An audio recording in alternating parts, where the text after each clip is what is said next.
opportunity to share being with you this evening.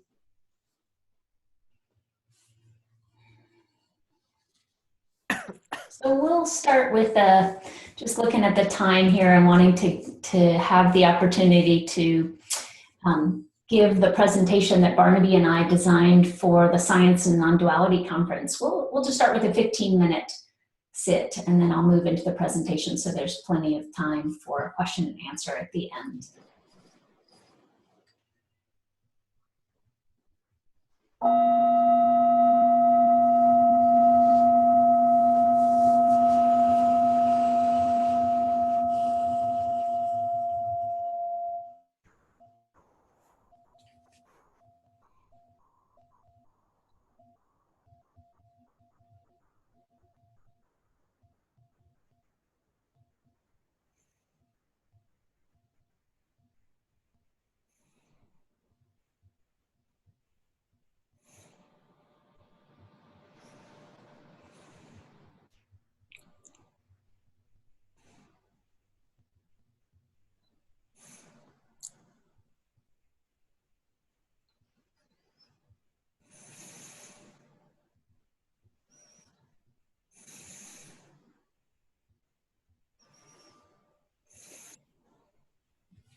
So in a time that is so marked by divisiveness,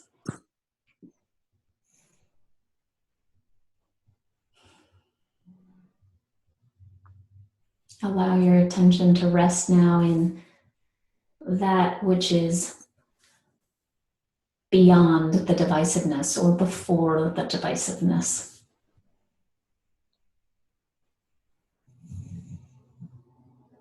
The divisiveness, something that's constantly changing. This versus that, black versus white, us versus them.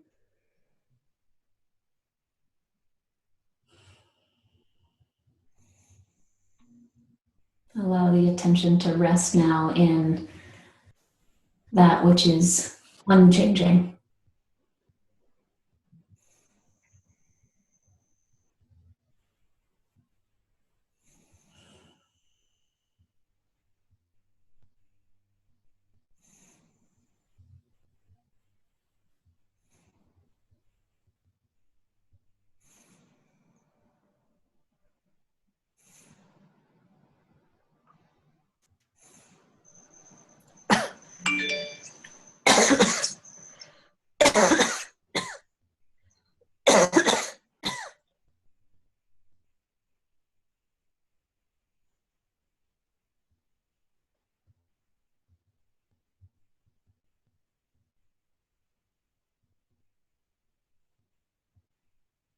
And as you notice the attention move outward into the world of objects, see if you can notice that with no judgment.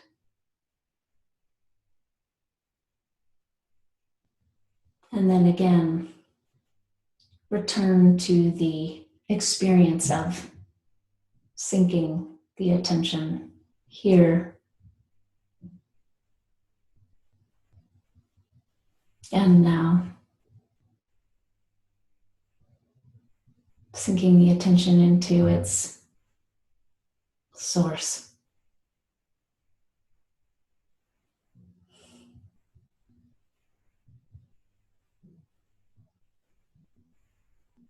Sinking the attention into awareness.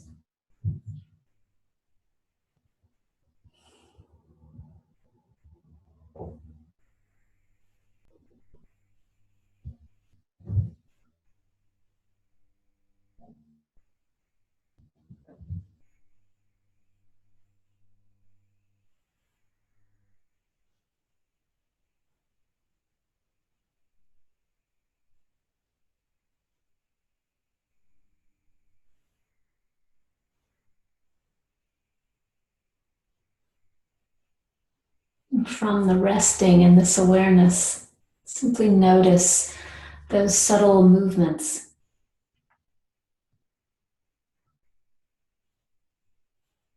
of the conditioned mind, the movement toward activity or objects or doing.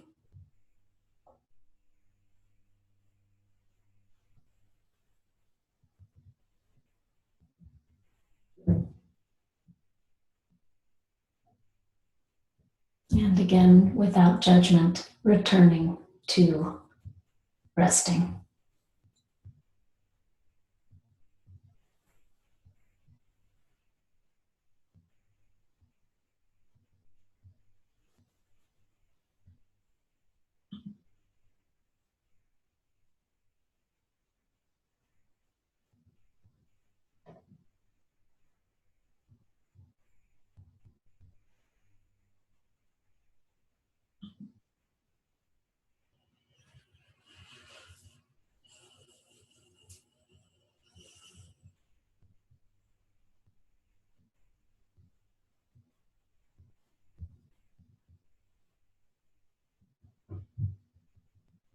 Notice how, from the perspective of awareness,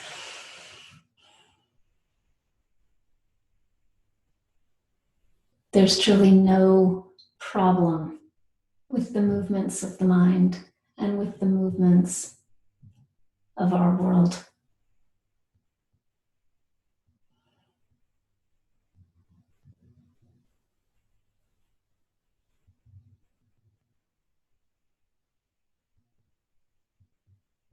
Release the attention into that which is unscathed, untarnished.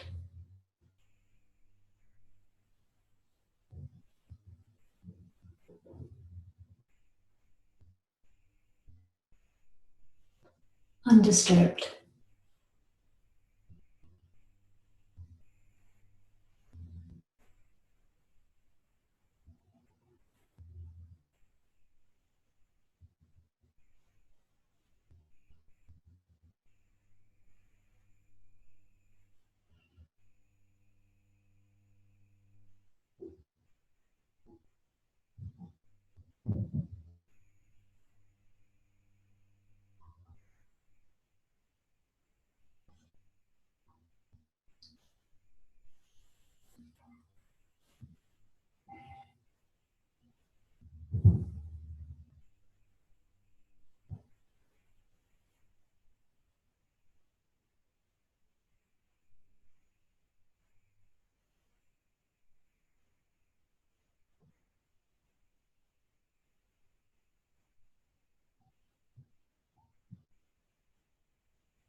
The divisiveness of our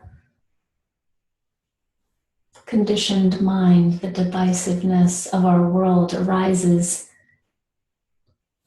out of something and in something. What is that thing?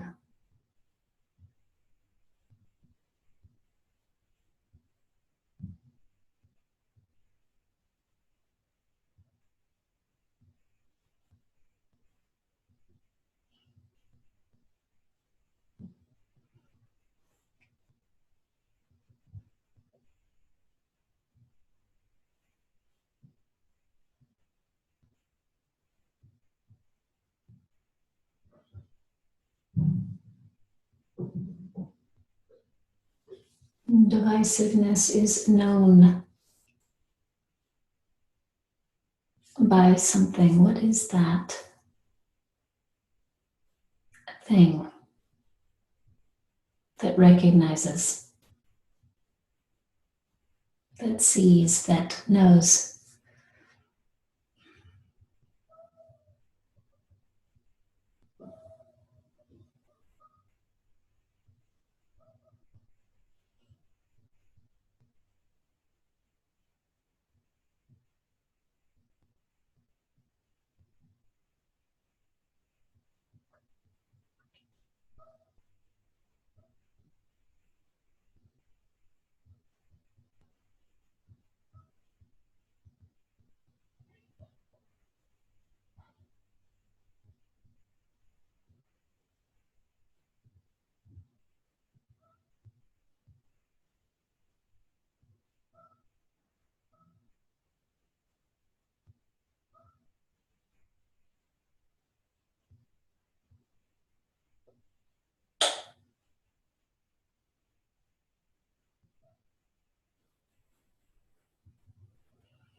allow the attention to rest in that.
Thank you.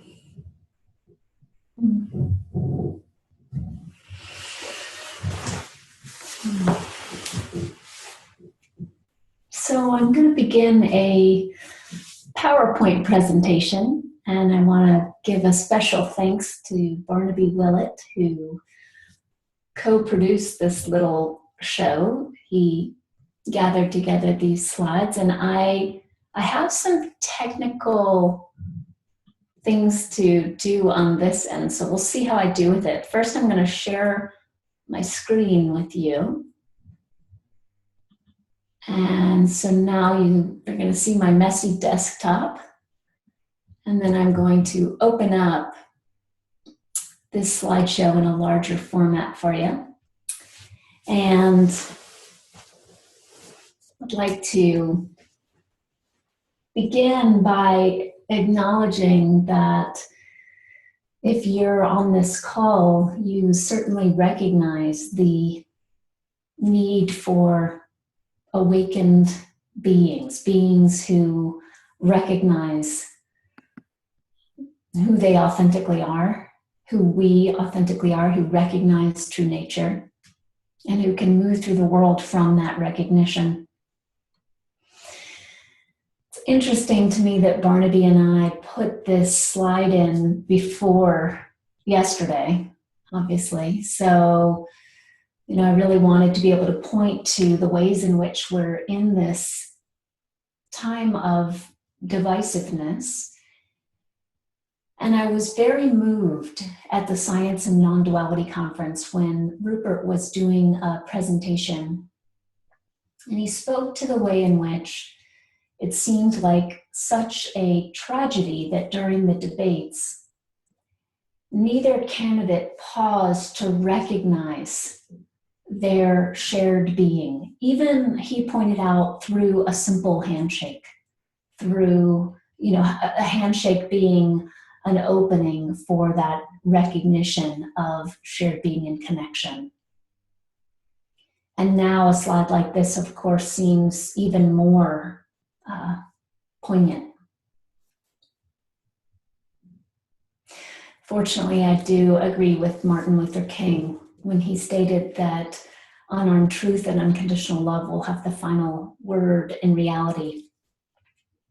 And something that has interested us deeply through One House of Peace and Peace in Schools is to ask the question, what is required of us in order to manifest a direct experience of unarmed truth and unconditional love? And again, a slide like this seems even more poignant given our day, our last few days.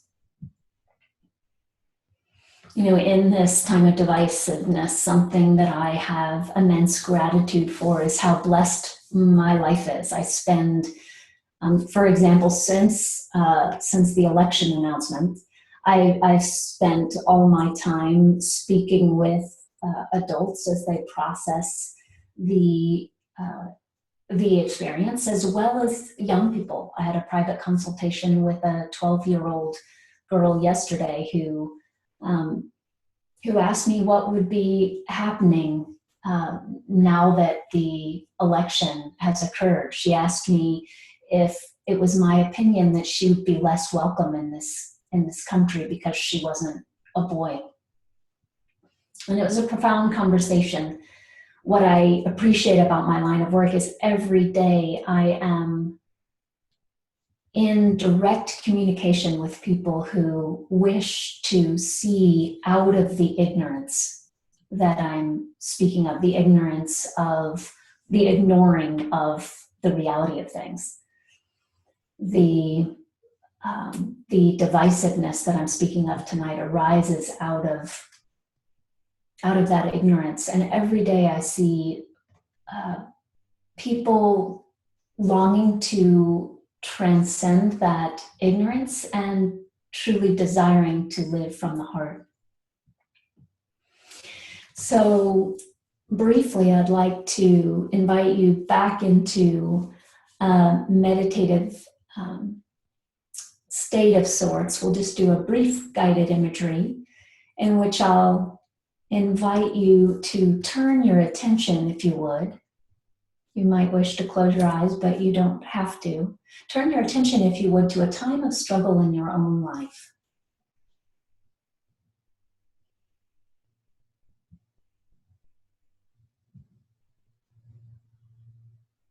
So you might particularly imagine a time where you felt particularly trapped by the mind of limitation, by the mind of divisiveness. You watched yourself stuck in right versus wrong, good versus bad, black versus white, whatever the content for you is. Take a moment to visualize yourself there, caught.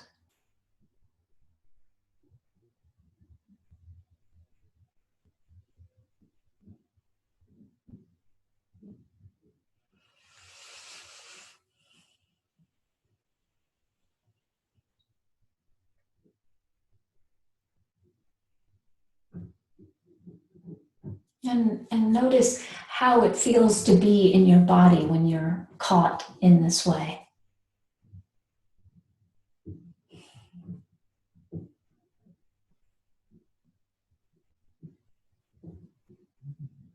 Notice what the thoughts are like.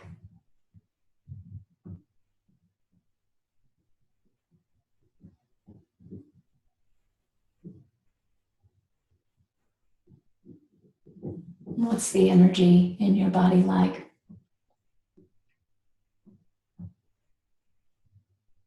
Just noticing, of course, from a place of non-judgment.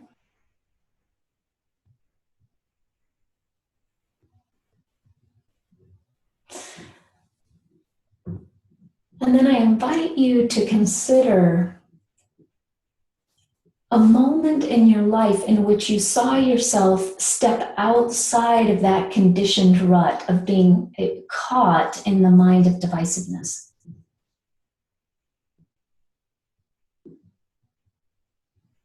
So visualizing a place or a time in which you saw yourself move beyond, step out of the rut.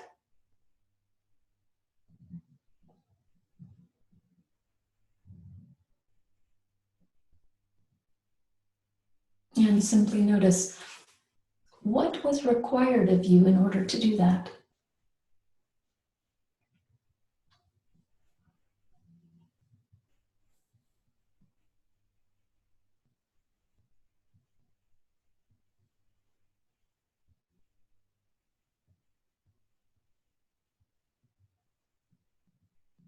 What needed to happen?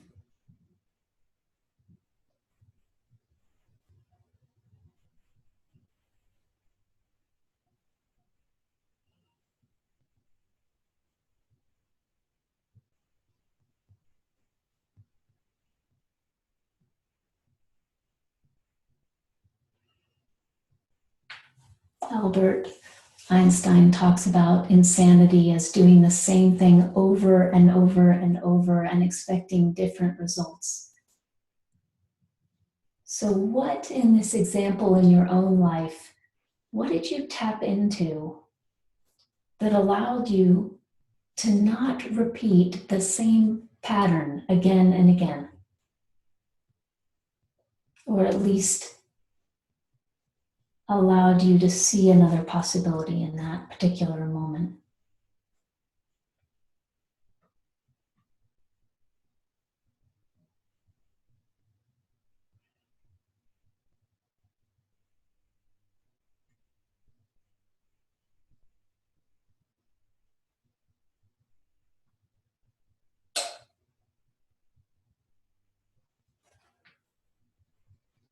I'm going to ring a bell, and when you can no longer hear the sound of the bell, please gently open your eyes.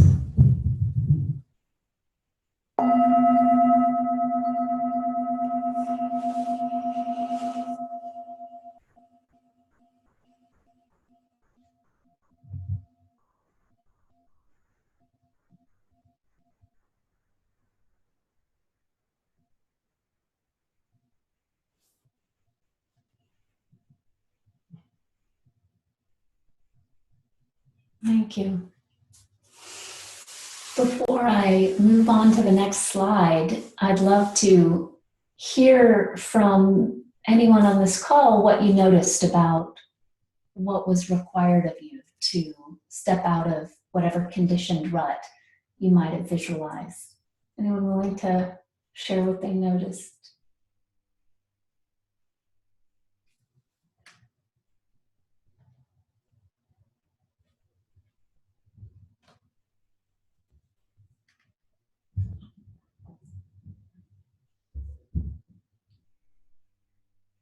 And you can either raise hands, button we talked about, or just unmute yourself and share.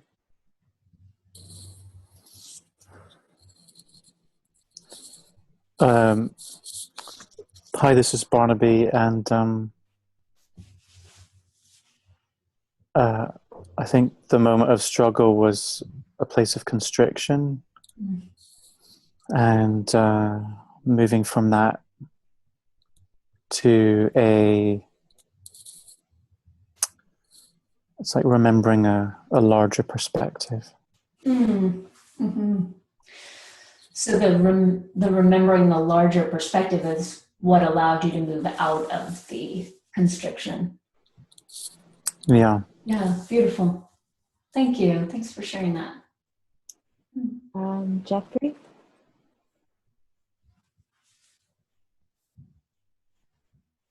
I'm wondering if Jeffrey's mic is on. I unmuted you, so go ahead and try, Jeffrey.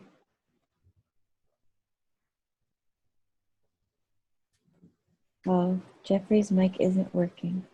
Oh, okay. That's what it says, so maybe he can work on that a little bit. Okay. Yeah, I know for me, I had to, two things came up. One was that I had to feel really hard feelings in order to get out of a stuck place. Just let myself feel those things. And the other thing was that I really needed to just be tired of the suffering of the stuck place and to just not want to do it anymore. Yeah. So two things. Those are both really important. You had to fully feel what you were feeling, so not avoid it and also not push it away.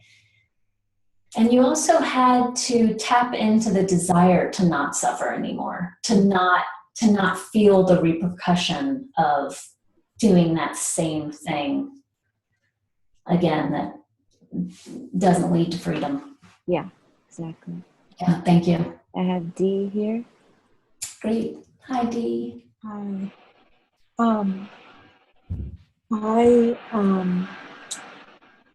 I felt like as I was feeling it more, I was feeling like I was feeling more stuck because I was feeling more angry about the story.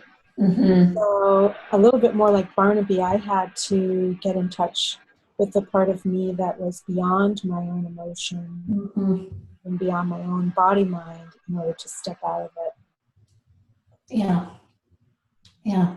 You had to remember that there was something that emotion was arising in, and that's much larger than the small experience of I am this emotion.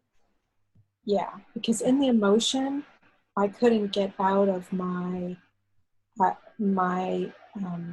polarized thinking of it's right and this is wrong. Yes, absolutely. Yeah, the emotion acted like a glue of sorts, just keeping. I had a teacher once, a Zen teacher, that used to talk about how emotions make things real for us. Like, oh, this must be true. There's all this emotion behind it. So there's the emotion affirming to the conditioned mind that this story of duality is truth. Yeah. And yet you had an awareness at some point that there's something larger, that all of that is arising within and unknown by. Yeah, thank you. Thank you. So what I wanted to touch on in this presentation, let's see if I can get back to, there we go, is something that all of you just spoke to, the willingness that is required of us in order to move in a fresh direction. And this speaks to internal processes as well as external processes. In other words, how we, in our own stuck places inside, access the willingness to remember a bigger picture, or the willingness to say to ourselves, I don't want to suffer over this anymore. But it also, I'm interested in the ways in which when we learn to access that internally, it's a natural byproduct that what is quote unquote external, of course, those on this call would agree that that distinction isn't actually necessary, but for the relative plane that we're speaking about in this moment, that internal freedom bleeds out into our external world as we access the willingness to move in fresh directions regarding how we, for example, teach our children. I am getting there we go. So it is when we're moving in these fresh directions that I believe we can have conversations about true societal renewal. Again, it's poignant to me that we're discussing this today. You know, what does societal renewal look like in a time of divisiveness? One of the things that I care deeply about is the practice not only of recognizing our unity and connection, but the practice of applying that recognition, the practice of having that, that the initial recognition of our interconnection simply be the first step of this process of societal renewal. You know, it interests me, this question of, so how do we live from our recognition of oneness? And I love that Barnaby picked these slides where on one side you have this fellow meditating, maybe having a deep experience of connection, and then, okay, maybe he's recognized his true nature in a glimpse. But what happens when at the end of the day he's, you know, been burdened by the world in his mind and he reaches for a drink or fights with his wife? So the question that, you know, through Peace in Schools we've been asking is, what would the world be like if we were crafting contemplative technologies that allowed us to apply the recognition of our connection? And specifically, if we focused on how to make those technologies available to all. Again, if you're on this call, you have an appreciation for the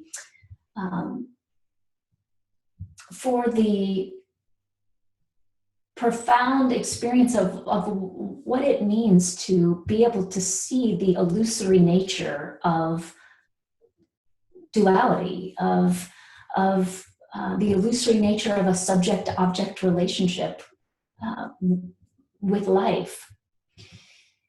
And I believe in the power of creating a bridge so that that recognition can be applied very directly in our lives, and so that that recognition isn't simply an experience that we then don't know how to work with in a practical, grounded way. So I'm reminded of the Ram Dass story of someone coming to him and saying, well, you reached all these states of recognizing oneness. I reached that through LSD, through taking drugs. Why don't you just take drugs? And I thought it was really interesting that Ram Dass commented, if I just relied on drugs, I wouldn't know how I got there to that recognition, to that experience. And I wouldn't be able to tell other people how to get there. And I wouldn't know anything about how to get back, how to traverse the world of different states of perception, and I wouldn't be able to be of service to others. So this concept of building a bridge is really enticing to me. And again, I think it's through crafting specific practices and technologies, contemplative technologies, that we can apply our deep understanding of oneness in ways that meet a student wherever they are. And this refers to adult students as well as teens. So when a person is practicing, meeting them with whatever moment they're in and in whatever state they're in. In our work through One House of Peace and through Peace in Schools, I found it helpful to be sure that anyone that comes through the door has basic mindfulness skills, that they know what it means to train the attention to be in the present moment without judgment, that we know how to recognize that we are not our thoughts. So without those kind of mindfulness foundational tools, it can be difficult to explore deeper levels of self-inquiry. The next thing that I find that it's very useful to be able to focus on is seeing process, seeing how the conditioned mind works. And I want to be clear that in this slideshow, which is linear, we're making these practices sound quite linear, but it's more Rupert Spira on the last retreat that I was on with him talked about more like a tapestry. It's more like overlaying threads regarding if it means anything to you, regarding the direct path and the progressive path and the weaving of tools. In other words, the deep understanding of the recognition of our shared being is something that's informing all of these different practices, and they need not move in a line. But something that I think is incredibly important is for a person to be able to see process, to see how patterns, conditioned patterns, repeat again and again, and how we're led to the same places again and again due to those patterns. It's often then that a person is, in my experience, more ripe for asking questions like, so what is it that's being mindful? One of the things that I've been grateful to recognize is the way in which having these technologies works.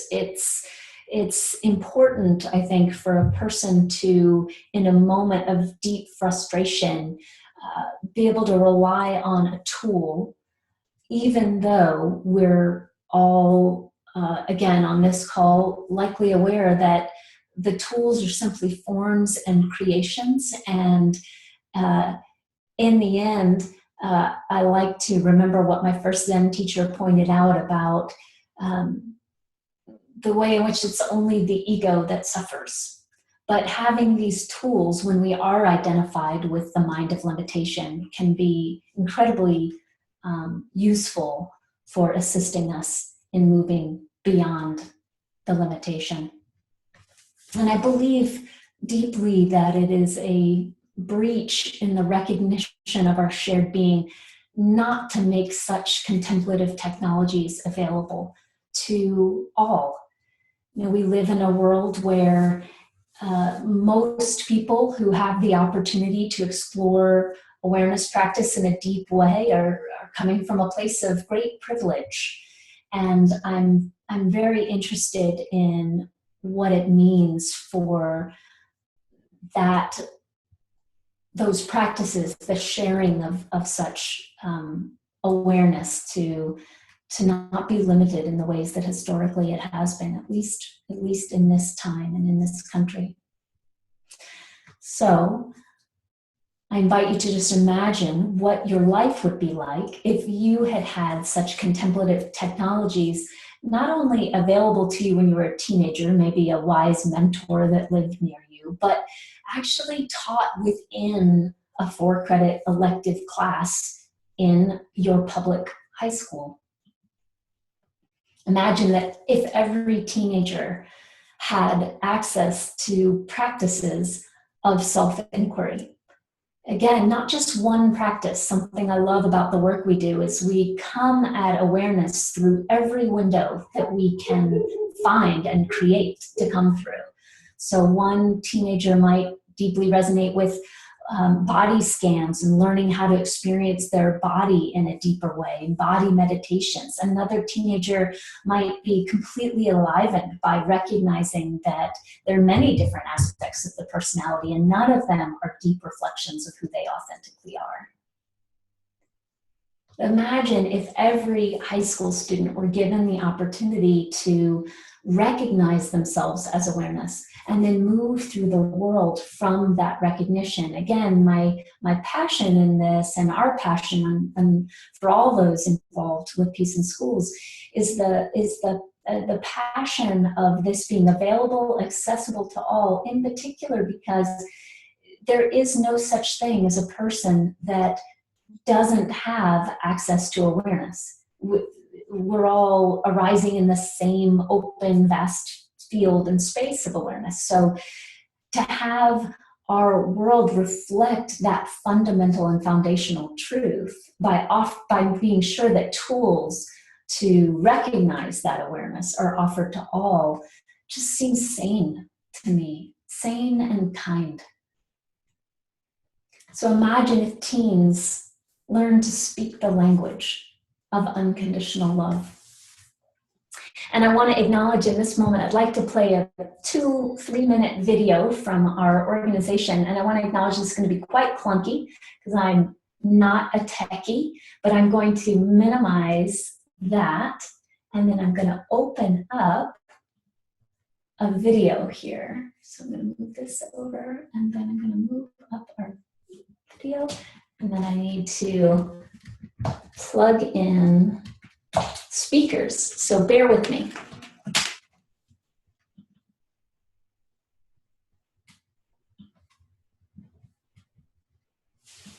If there was mindfulness in every single high school, I can't even imagine what that would be like. That would be like bliss.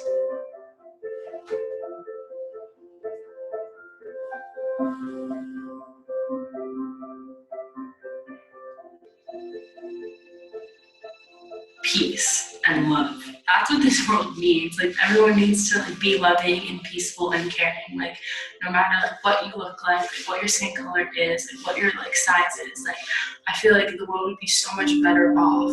Like if everyone could take this class. It's something that just simply teaches you what you already have, which is a place of center that you can find, which is internal love that you can find. It's just everything that the class targets and gets rid of and has helped me with. If that was just with everyone, then everyone would be happier and more excited about like school and life. How much people would understand each other and just communication would be better. There would be less fighting, less bias, less self-hate. There's so much teenage, mental disorders, suicides, things that are really like scary and daunting numbers. People haven't been kind to me, and with this class is so important. It's monumentally important. It's my rock. The reason why this class mattered me to a lot was how it was a way to relieve all that stress and all that weight off myself.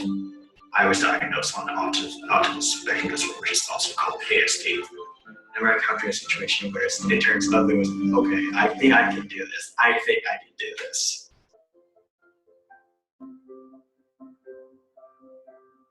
And I just feel like, considering how much love this class has given to me, you can only imagine that if everyone had that, how nice everyone would be to each other. Just being able to talk to my peers here, have a place where people care and know they do. And I had never had that environment, let alone at school. So I just like started having all this unconditional love for everything, and like the people that I'm mad at, like, or myself, like I just like have all this love for everything, and it just makes me so happy. this class is so important. It's the most consistent thing and the most wonderful thing in my high school experience. We have to fund mindfulness education because that is the thing that really we can tell kids, this will be all right. Maybe you have a really hard time in your life, but you still are so beautiful, and we can teach that.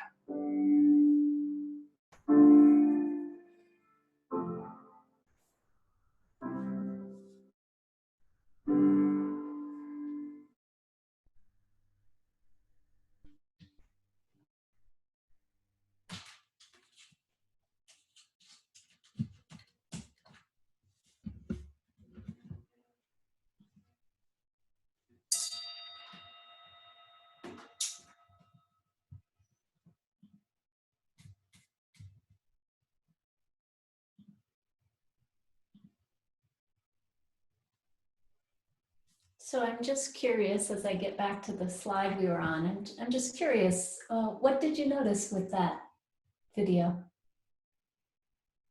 Anyone willing to share?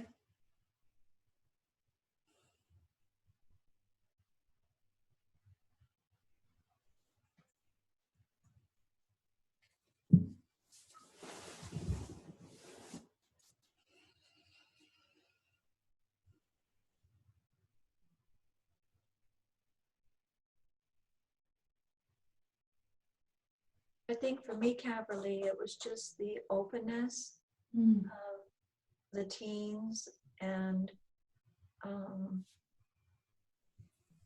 just seeing how they just embraced this and how it, was definitely changing their lives, and that they wanted to have everybody share that. Yeah, Jerry, it's so true. It's interesting to me how much the class spreads word of mouth, and it's natural. It's like, oh, here's this thing that helps me know how to be in the world and be in myself and be in my life. And of course I want to share that with my friends. Like, why wouldn't I share that with my friends? We started these mindfulness for teens evenings in Portland, and when we started them, we thought they were just for the teens who had graduated from our class, and we wanted them to continue to be supported. And what I don't think we predicted was how many teens would bring their friends who weren't in the class. And that's a wonderful problem to have, that we now are meeting new teenagers in Portland every other Monday night when we offer these. So thanks for sharing that, Jerry.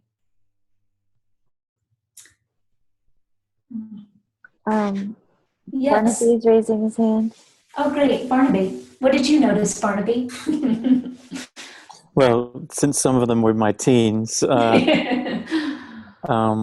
I think just one thing that comes to mind for me is how, there were, I think, 5 teens in that video, and it just makes me think of all the other teens in my classes who could speak similarly or have their own experience of transformation. And also, I guess, just to say how lucky I feel to be teaching this class, because it's, I think as you may get a sense in that video, there's so much unconditional love that these teens are able to express when they're given these tools. And so it's kind of selfishly speaking, I get so much out of it to be in a way in their presence when they're just lighting up from their hearts. Yes, it's a great honor. It's a great honor. Thank you for sharing that. And it's true. Just if anyone's wondering, we're in 6 high schools, and in each of those high schools, each teacher has 30 students approximately in each class. So that means that we each have approximately 90 stories that are similar to the ones you just heard briefly touched on. One of the things I like to focus on when speaking about this work is just the joy of working with teens, given that, you know, as adults, we have a lot of baggage. We're like the onions with many layers, and there's a lot that we're bringing to the table that often we have to work through in order to allow ourselves permission to experience our authentic being. And these teen brains, I can't underline enough how ripe they are, how eager for truth. You know, again, the truth of our connection, how eager these teens are for that experience, and how open. So if you're on this call, I invite you to not get depressed by this slide. But I do like to underline that we're catching folks at a really good time in terms of neuroplasticity.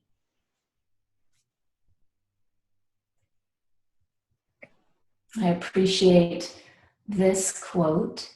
And I have a technical issue on my end that doesn't allow me to move all of the little screens that I'm looking at. So I'm just going to let you guys read that because I actually can't read it on my screen. But I know that it is pointing out how consumed we are by sadness and self-harm during this time. And of course, it's important to recognize it's not just self-harm patterns of cutting or harming the self in different ways. You know, we're talking here about, unfortunately, the grisly toll of suicide. And I think this is a particularly profound way to keep in perspective. This slide is a profound way to keep in perspective what we're up against. So again, I invite you to just read this slide.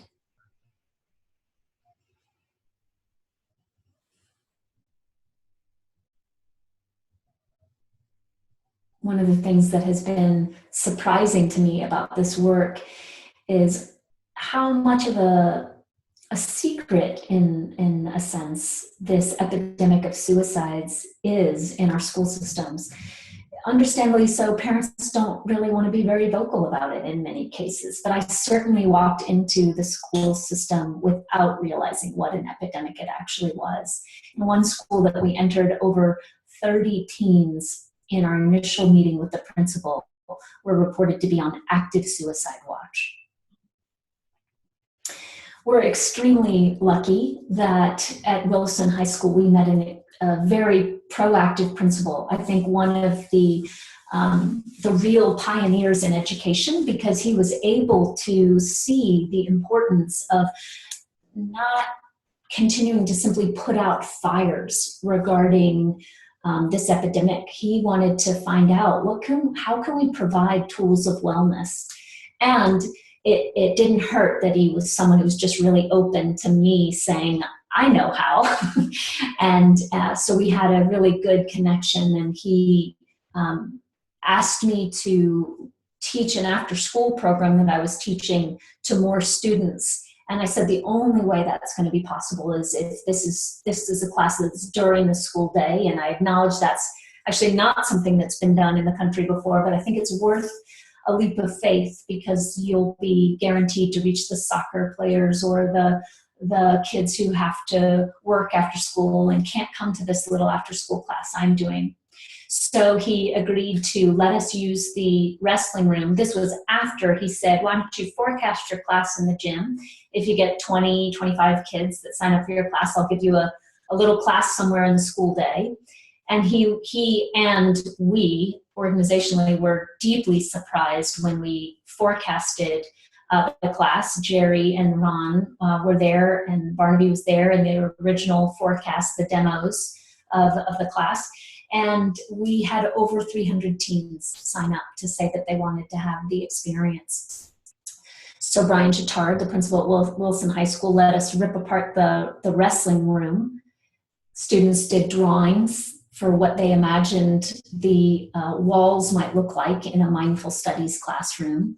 Barnaby came up with that name, which I think is just a fantastic name for our course, Mindful Studies.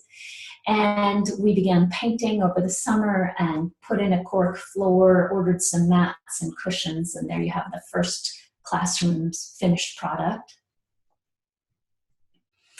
We hold dear, we cherish a value in our organization, One House of Peace, of listening to life. And it's something we're transmitting to the teens through Peace in Schools as well. You know, being able to be responsive to life's next call rather than pushing an agenda. So when we offered this program at Wilson High School, the principal of Rosemary Anderson High School reached out and said, well, wait, you've been offering an after-school program here as well. I would like a full semester course. I, of course, proceeded to explain that I was not open to being cloned. And I also started the program at Wilson on very little money. And because I was so honored to get to be in the school, it was fine that they didn't pay a lot to me in the beginning. And so Rosemary Anderson, I explained, we just didn't, you know, unless they were going to pay its full price for the program, you know, there's just no way it could work. And the principal called me very shortly after, only 2 weeks before the beginning of school, and said, I just want you to know I got a $24,000 grant from the city of Gresham, and I'm ready to have you come in. So I called up a long-term student of mine who had been a practitioner through One House of Peace. And I said, you know how you've been feeling disenchanted by your studio design work? Well, I have a job offer for you, but I need you to quit that job that you're currently in by 5 p.m. today. And she's young and sprightly and just the kind of whippersnapper that would say, sure. And she did it. And so she would come to Wilson High School, shadow my class, take notes, and then go down to Rosemary Anderson High School the next day and offer the same class. So it was extremely organic. And now we are in a position to be receiving national attention for this program and the way it's evolved, which we're, of course, deeply grateful for. One of the things that I think puts us on the map as a program is the kind of partnership we create with the school district here. I think that allows us to be much more than the kind of mindfulness institution that does basic interventions. Sometimes I hear reports that such programs come in for maybe 6 weeks. They do a training where they're with students for an hour at a time for 6 weeks, and then they pull out and move on to somewhere else. While that's wonderful for planting seeds, it doesn't integrate deeply into the schools the way our programs do. Being a full presence over the course of an entire year. And also, we don't just commit to a school for a year. When we come in, we say we're here.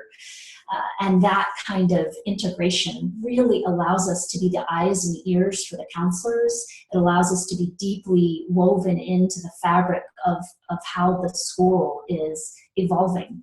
And we're really focused on school-wide transformation as we grow our little organization, and that weaving into the fabric of the school is critical for us. Our course is, we get over 75 hours with the same students. So that's another thing that allows us to be on the map in the way that we are right now. We receive emails from all over the country, and in fact, a few from around the world, asking for our curriculum and our program. And it's because we can move beyond Mindfulness 101 quite quickly. There's, of course, such a value in exercises like mindful eating and learning to train the attention to be in the present moment without judgment. But we see that as one initial step in a much larger process of teaching tools that are about self-inquiry and the recognition of our deep connection with each other and with the world. So I want to briefly touch on these pillars of learning that we offer. We offer, let's see if I can move. I'm going to need to be able to move. Yay, I figured it out. Okay, I'm moving these little screens here so that I can read this. So pillar 1, we begin the class by basics, establishing trust and building skills. And one of the important things we spend quite a bit of time on at the beginning of the course is creating the environment of care, confidentiality, acceptance, reverence, and empathy. Then we move into basic mindfulness or mindfulness 101. Once we have moved through that section of the curriculum, which is a relatively, given that we have, again, a full semester with students, it's a relatively short amount of time.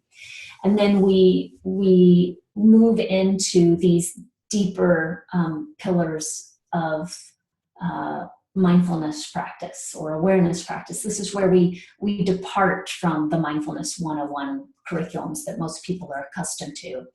So we're teaching students how to observe self-talk and discover the compassionate mentor within, how to disidentify from the conditioned mind, how to recognize the conditioned mind, what it means to see duality as it arises, and how to come back to a place of center. It reminds me very much of what was said about, I believe it was Dee that said, just getting in touch with that bigger picture. That's what the teens are learning how to do when they can see themselves stuck in the mind of limitation. Pillar 3 is really the movement towards how does all of this integrate with the rest of your life? How do these awareness practice tools, these contemplative technologies, integrate in our relationships with each other and at large? So they learn to practice conscious, compassionate communication and experience intimacy in a new way, challenge themselves around their own conditioning regarding the topic of intimacy. Loving kindness is a really popular class for the teens. And we end the course with a 4-hour silent retreat in which they utilize the tools they've learned in the class. They implement them. For some teens, it's the first time they've spent 4 hours without their technology, and it's quite profound. So these are just a few things teens have said about the class.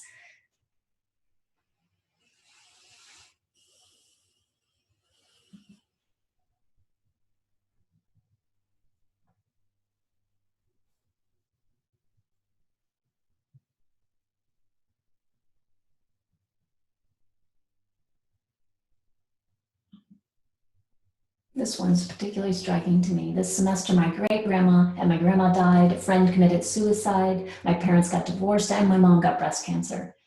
This class gave me the skills to be able to move through this. I'll tell just a few brief stories before we close this part of the presentation.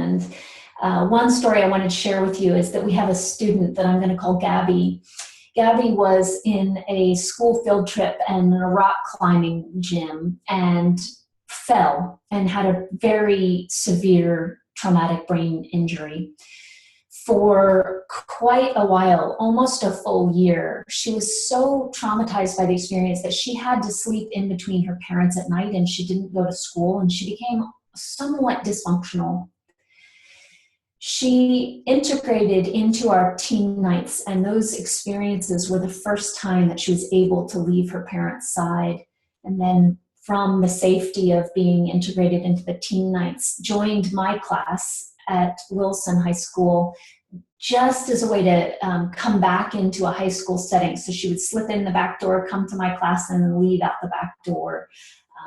And now she's in a regular high school in her district. She also experienced a 5-day meditation retreat that I was one of the Dharma teachers for over this last summer, which was truly monumental for her. It was a hard experience for her, and she did it. Isaiah is another kid that I wanted to tell you about. He is someone who I noticed in my class for a 4th semester, and I eventually caught that he wasn't actually on the roll. He wasn't listed on the roster, and I pulled him at his side and I said, Isaiah, you know I love having you in my class, and I have to ask if you're actually supposed to be here. And he fudged around or fiddled around for a while, moved some pens on the desk, and then looked up and said, well, I'm technically in economics. And I had a conversation with him about that, and we agreed to talk to the counselor together to sort this all out. And when the counselor turned to him and said, "Why are you crashing the mindful studies class? You're failing economics." Isaiah said, "This class is the reason that I'm sober. This class is the safest place I've ever been in my life, and I don't have community like this outside this class, and it's what's keeping me alive." So you can imagine that the counselor said, "Okay, well, we'll figure this out then." So he officially withdrew from economics for that semester and was able to graduate from high school with straight A's in mindful studies for 4 semesters.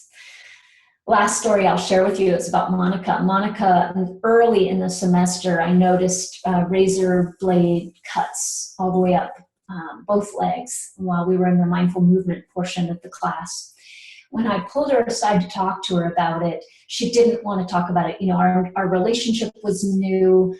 She wasn't ready to trust me, and that was fine. I just let her know that I cared and that she could come and talk to me anytime she wanted.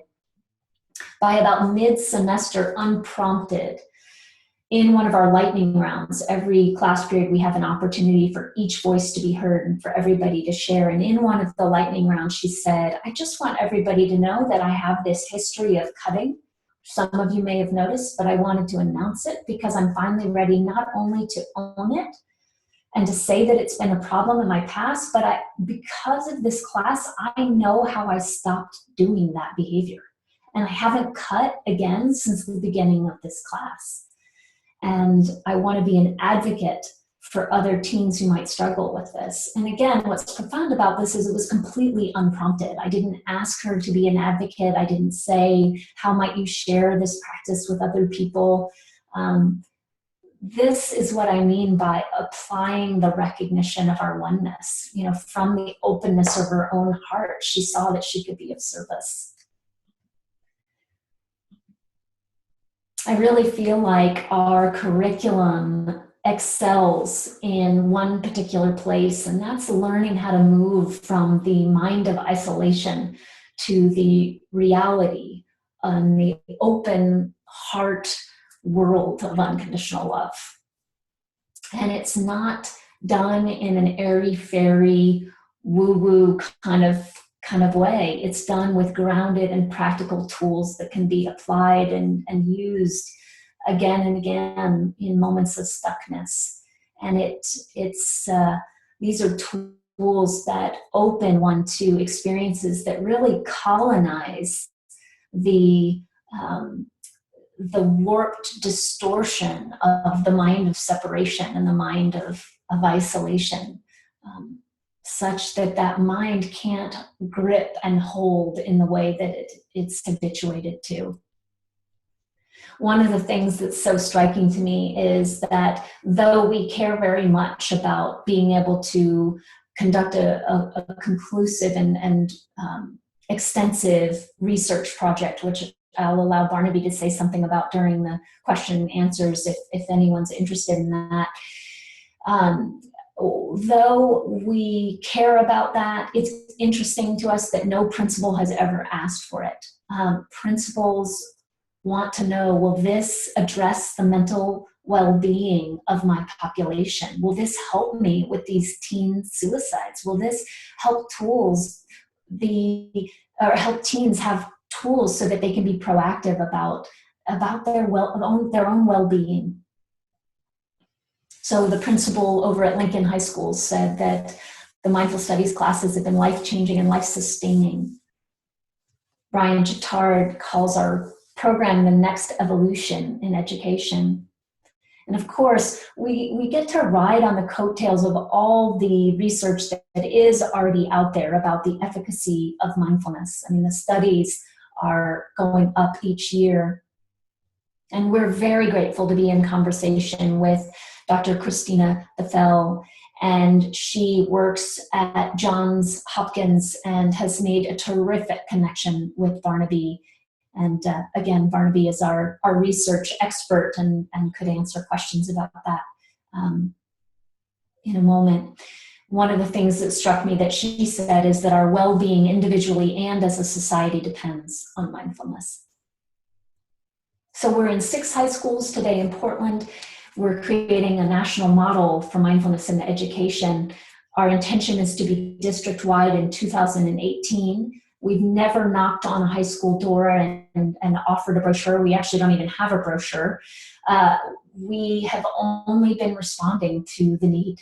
And we've already started conversations with Roosevelt High School, which will be a new high school in the fall of next year. Our biggest passion right now as an organization is to build a training institute. You can imagine why this is important. I've already begun to exhaust my limited scope of adult students and practitioners of One House of Peace who could easily be handed the curriculum because they're deeply grounded in a practice of awareness. So we need to build a Peace in Schools Training Institute so that we can scale in a way that honors the integrity of what we're building. This is really how I think we can move in the direction of having presence, which is accessible and available to all inherently, but tools, contemplative technologies, leading the way to having a direct experience of presence, having that accessible to all. That's what at the heart of all of this we're doing. And that's what I believe allows us to move in the direction of having an awake world at a time where we desperately need more awakened beings, living the recognition of our shared being.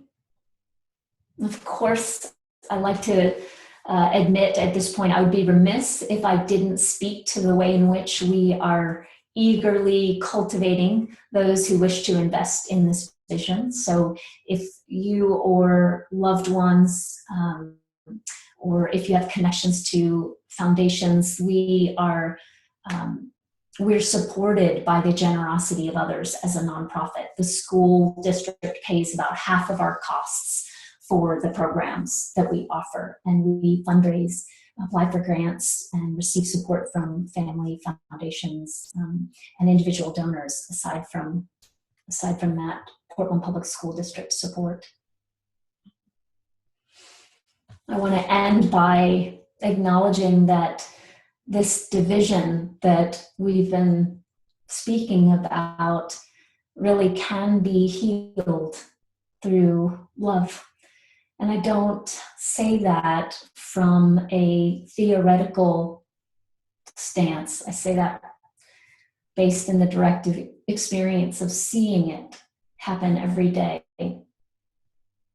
So I just thank you for turning your attention to learning about our program and learning about Peace in Schools in general. This slide doesn't happen to list the Peace in Schools URL, but it's just simple. It's peaceinschools.org, and our adult programs are One House of Peace with the one spelled out, onehouseofpeace.org.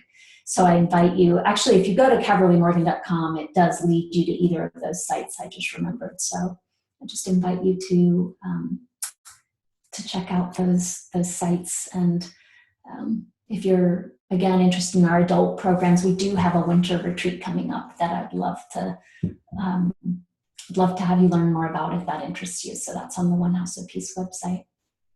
So with all that said, we'll leave the slideshow, and I will have the opportunity to see how I blow this up and get back here. Stop share. Great. Okay, now I'm back to seeing lovely faces here. And I would love to open it up for questions before we close this evening. And I just, again, thank you all for your participation and for being on the call.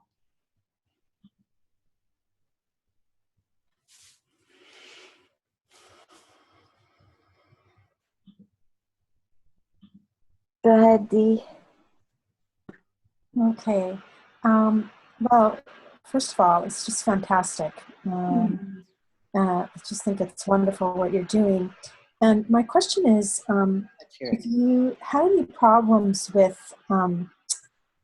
religions, like down in Encinitas, California, there was a thing a while back about not being able to teach yoga in schools. And I was wondering if you named it like mindfulness, like you're not using the word meditation, and I was wondering if that was intentional.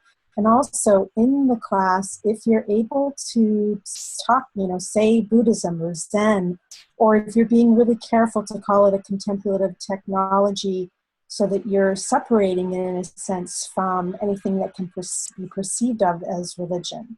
Yes, thank you for that question.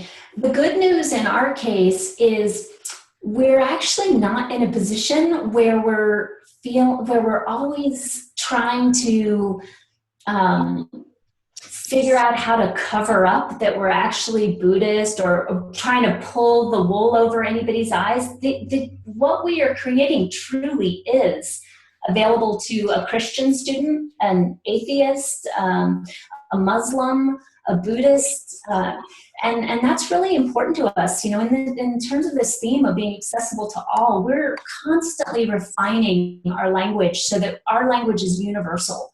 And so it is important that we know we don't speak about Buddhism. We don't speak about any religious practices that actually aren't a good reflection of what this course is really about. I mean, this course really is about getting to know who you are and being able to experience the world as it actually is. And we get very passionate about finding language that does that in a clean and direct way and isn't tainted with religious dogma.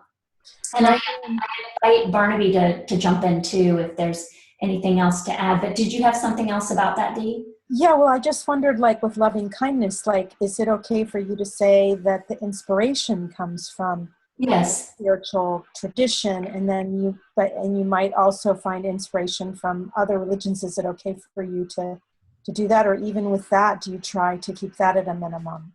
Well, for example, in our loving kindness lesson, we do mention this is something that has roots as a practice in Buddhism, and it's available and accessible to all.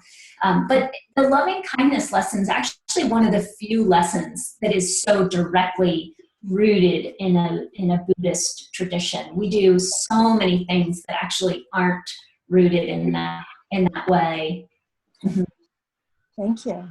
Thank you. It's an important question because we want to be able to continue doing what we're doing, and we believe it's fair that a very devout Christian parent would be concerned if they thought that their child was being indoctrinated into a religion in their high schools. So we're really deeply respectful of that and of our desire to meet everybody where they are and to have universal language. Great. Yeah.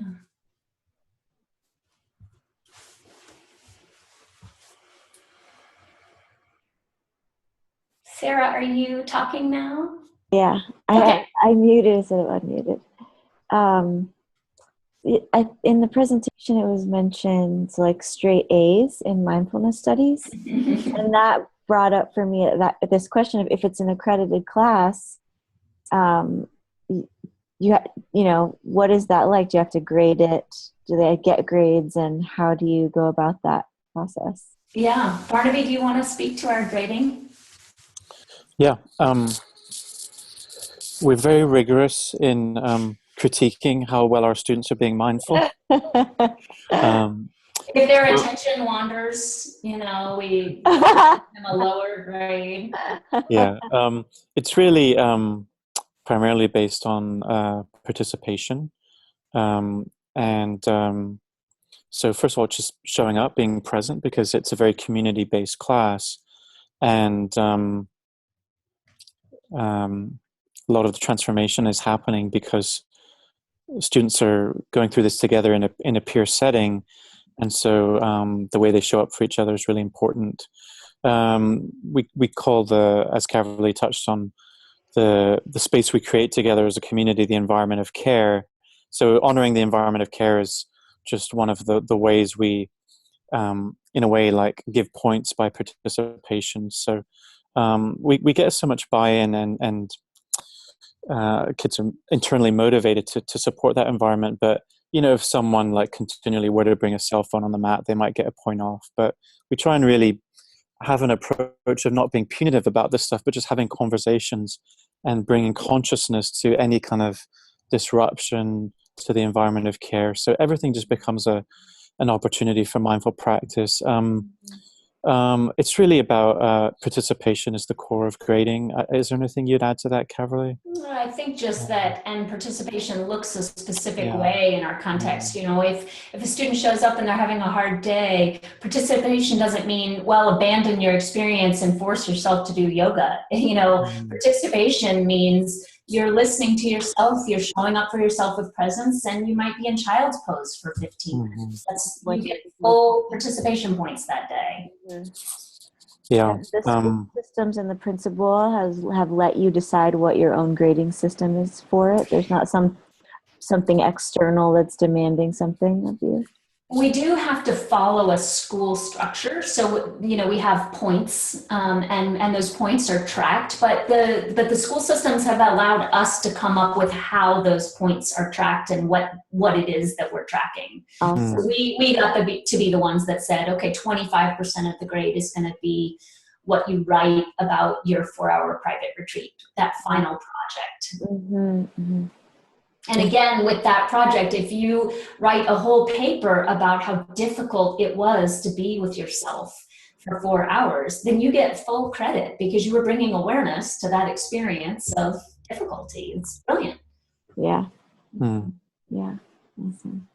Yeah, I'd say one more thing is, as we say to students right in the beginning of the semester, this class is for you and about you, and what you put into it is what you get out of it. And so it's really freeing for students to be in a high school classroom where that pressure for performance in a traditional way is kind of dropped. So rather than being motivated out of fear or competition, they can actually tap into that internal motivation, and they're getting that experience on a regular basis of what it's like to bring your own presence, your own awareness, and explore that, and feel the fruits of that in your own moment-to-moment experience. So it's a really nice shift, and the students are really appreciative to be in a space where they can access their own internal motivation. Yeah, thank you, Barnaby. Yeah.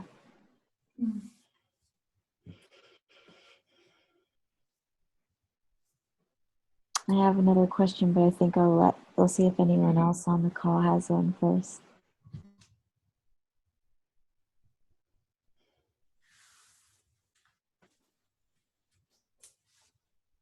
Sarah. Okay. You also mentioned that other schools from around the world are contacting you for a curriculum. Do you just give it to them, the curriculum that you have? We definitely don't. And the reason why is because you can imagine by the kinds of pillars of learning I pointed out that it takes a really unique person with a deep practice to facilitate our curriculum. So while there's a need and a demand from people all over to bring this into their schools as well, we're very, very committed to mindfully creating a training institute that allows folks to learn what I believe is required for a teacher to have in order to facilitate the curriculum. Yeah. And that starts with years of grounded mindfulness practice as a baseline, even to just begin. Yeah. Wow. Amazing. This is just, Thank you. Yeah. We think so too, but we're kind of biased. You know what I think it is, and I know Barnaby and I both feel like this, is it's just such an honor to be working with the most authentic and beautiful parts of people every day, and to just be seeped in what's possible when we're connecting on the kinds of levels that we connect on in truly every class, whether it's a playful class where we're doing improvisational skits about negative self-talk, or whether it's a really deep class on intimacy where we're doing, actually, Sarah, similar exercises that you did in the conference. the conference, where they're gazing in each other's eyes and just watching what comes up, like nervousness, what self-talk, as we just, you saw actually a little clip of that in the video. That's when they were looking at each other, they were in an intimacy exercise where that's all they're doing is just spending minutes looking at each other, which is, most teenagers are spending minutes looking at screens, and communicating and connecting through screens, but not actually making direct eye contact for many minutes. Yeah. Oh yeah, it's huge. Yeah.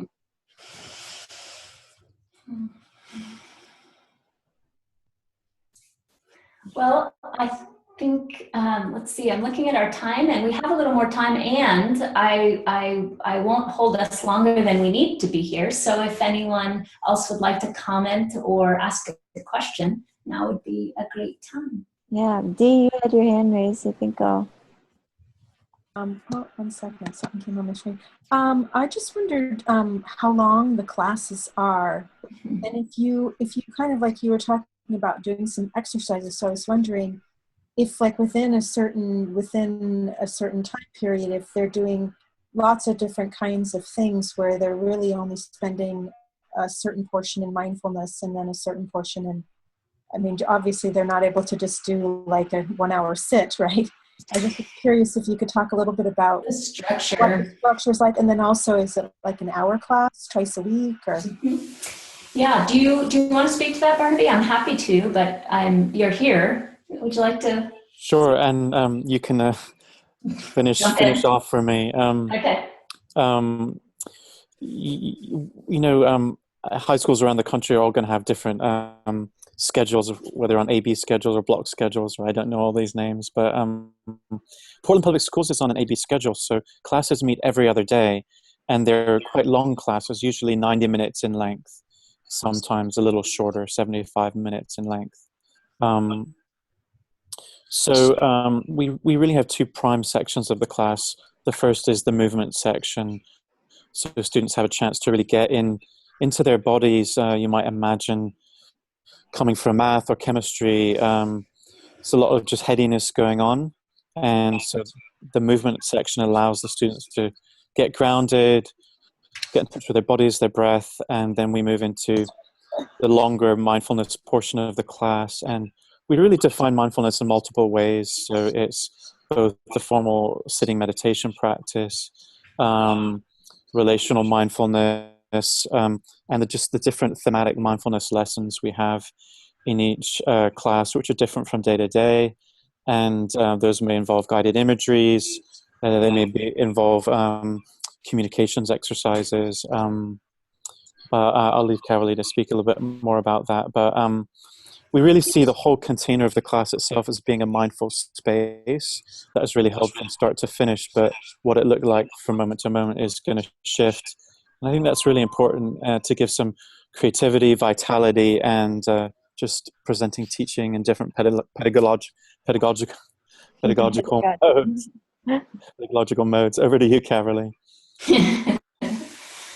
I think that answers it. I mean, again, we're very lucky to have this 90-minute opening because it does allow us to ensure that meditation happens every single class, for example. Now, what's important to acknowledge is that meditation happens in short chunks because let's remember we're talking about teenagers. So you're right. Just coming in and sitting for 90 minutes is going to be not only too much to ask, but not actually entirely appropriate. What is appropriate is to have every day an opportunity to touch back in with stillness. You know, we start the class with a mindful minute. So just always beginning by returning the attention to the breath, coming back to the moment, checking in with ourselves. Though I don't use the word sacred, I think of it as a sacred pause, you know, in the day. And these are the kinds of habits and practices that we're just instilling. And these are the kinds of things that now teens report to us. They just automatically do before a test or before a track event. it becomes second nature to pause and breathe and remember, as you were speaking to in the beginning of the call, like what's larger than me. Yeah. Thank you. Yeah. Another question, if I may. I just wondered, because you're not just teaching mindfulness, that you're also, in a sense, teaching the steps towards awakening. If some kids have had any experience where they remember who they are, and in that in-between process, if that ends up being scary for them to suddenly wake up to know that they're more than just their body and their mind, and any stories about that kind of thing happening? Sure.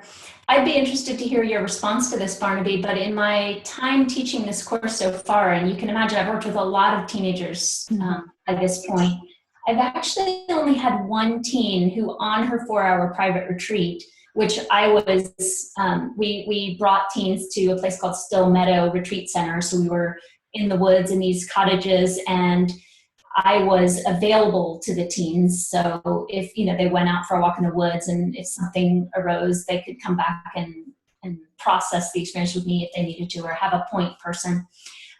So she had a real awakening experience that I wouldn't say scared her. It was more that it overwhelmed her.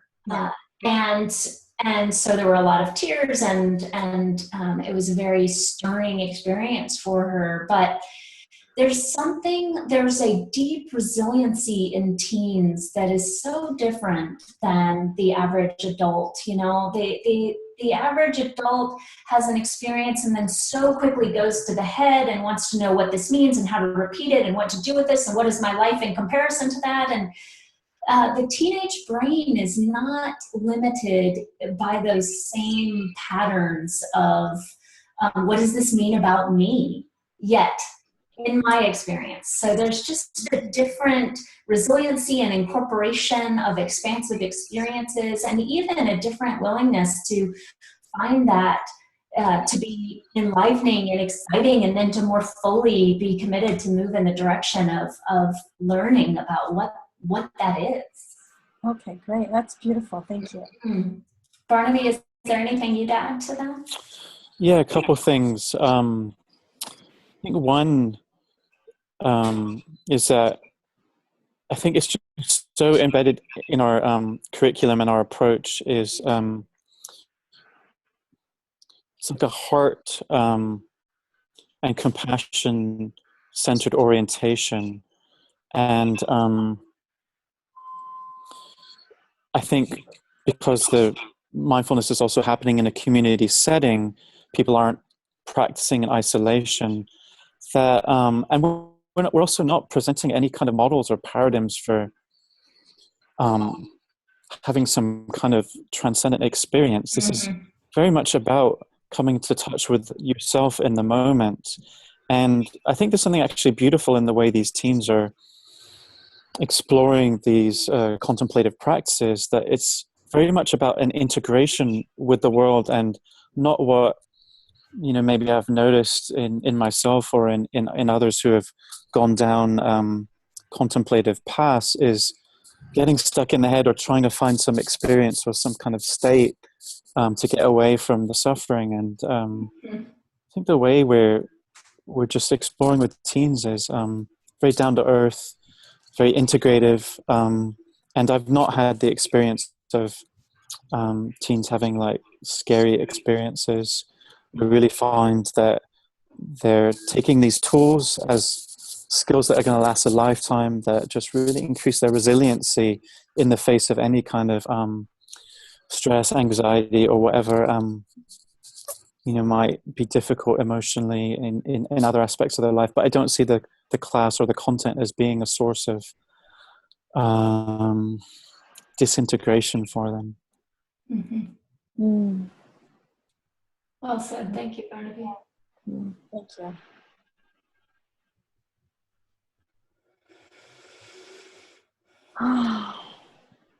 Beautiful. Any other comments or questions?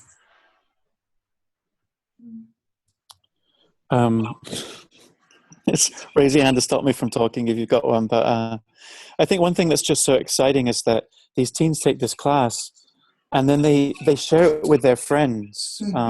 You know, sometimes people ask me like, okay,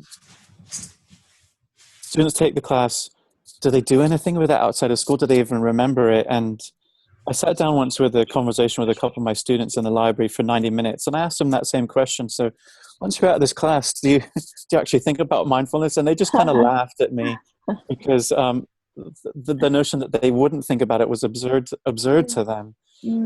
I mean, just in the way that I feel you know, you might relate to yourself that once you've got in touch with the power to be present, or the capacity to be present, and the freedom and the choice and the possibility that comes out of that, they're experiencing the exact same thing. So in a way, they're just looking at the same questions we are, which is, how can my life be more fully aligned with what in a way seems most important?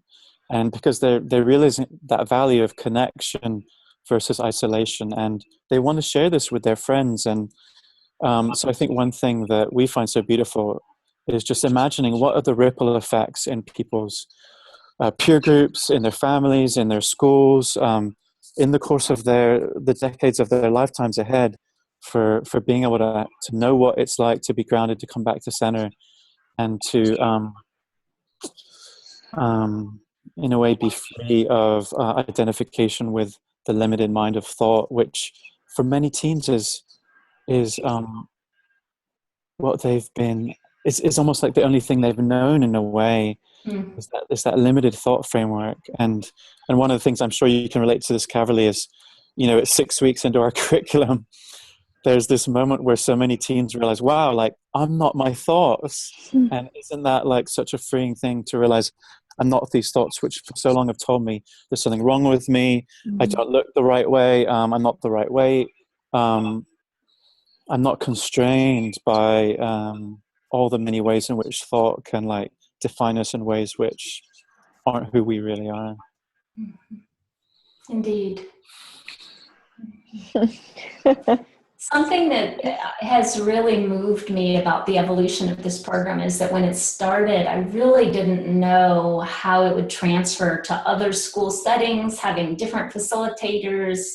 And one of the things that I'm most proud of regarding our expansion is that I really believe our class is equally effective in each of the schools that we're in. It's every class has a very different flavor based on the specific body mind of who's facilitating the class, but the core of what we're offering is very replicable as long as you have the depth of the teacher, the depth of practice being embodied by the teacher.